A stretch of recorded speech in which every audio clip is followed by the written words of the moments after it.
महिलांको पई खुशी खबर आनिसंती आप सरकार 1000 टंका बदल एणिकी मिलिबो 2100 टंका।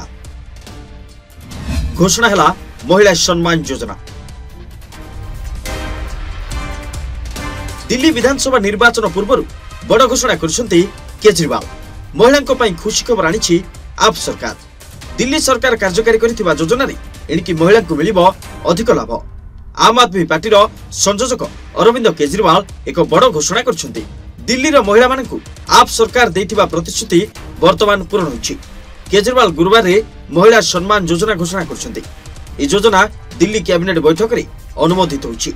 चलित वर्ष मार्च मासरे ए योजना रे 18 वर्ष ऊर्ध्व बयसर महिलांकु प्रति मासरे 1000 टंका लेखाय देबाकू घोषणा करथिले केजरीवाल। तेबे निर्वाचन जितिले एही राशि को बढ़ाई 2100 टंका करि दियाजो बोली केजरीवाल घोषणा करछंती। 18 रु 60 वर्ष महिला को योजना रे फायदा मिलिबो।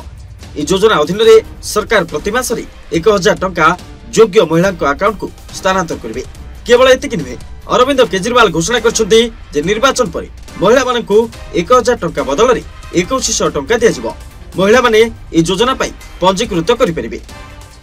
अरविंद केजरीवाल कहछंती मु दुईटी बड़ घोषणा करबा को जाउछि एवं एहा दिल्लीर मां एवं भौणी मानक पई। आमे प्रति मासरे प्रतिश्रुति देइथिलु जे आमे महिलांक अकाउंट रे 1000 टंका जमा करिबु। कैबिनेट एहाकू पास कर सरछि। महिला मानकु एथि पई पंजीकरण करबा को पड़िबो। थरे पंजीकृत होई गेले प्रति मासरे 1000 टंका सेमानक अकाउंट को आसीबो। केजरीवाल आउरी मध्ये कहछंती प्रति मासरे 1000 टंका देबु आ आमे एहाकू आरंभ करछु।